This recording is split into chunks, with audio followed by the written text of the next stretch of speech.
बिस्मिल्लाहिर्रहमानिर्रहीम। मैं हूं आमिर भट्ट और आप देख रहे हैं सिटी 5 टीवी। बढ़ते हैं आज की हेडलाइंस की तरफ।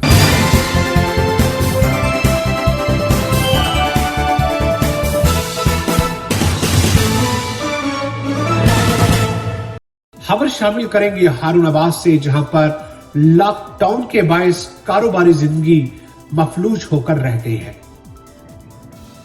खाना बदोशों की जिंदगी भी इससे काफी हद तक मुतासर हुई है। इस हवाले से मजीद जानेंगे हमारे नुमाइंदे अरशद अली गौरी की इस रिपोर्ट। हारूनाबाद में भी लॉकडाउन के बाद जहां कारोबारी जिंदगी मफलूज होकर रह गई और बड़े बड़े कारोबार बंद होने की वजह से हजारों लोग बेरोजगारी का शिकार हो रहे हैं, वहां पर खाना बदोशों की जिंदगी भी किसी से कम नहीं, वो भी इस लॉकडाउन की वजह से बुरी तरह मुतासर हो रहे हैं।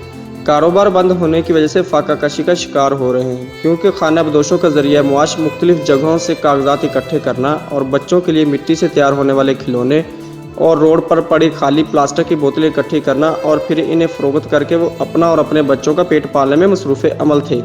रेलवे लाइन के करीब अरसा दराज से रहाइश पजीर खाना बदोश अपनी ज़िंदगी से तंग आ चुके हैं। कहते हैं हमको कोरोना वायरस से क्या गर्ज है, हमको ज़िंदा रहने के लिए 2 वक्त की रोटी की ज़रूरत है, जो अब हमें मुयस्सर ना है। कैमरामैन मुजफ्फर अली सार के साथ अरशद अली गौरी, हारूनाबाद। सिटी 5 टीवी में फिलहाल इतना ही। मजीद खबरों के लिए देखते रहिए सिटी 5 टीवी। तब तक के लिए इजाजत दीजिए। अल्लाह निगहबान।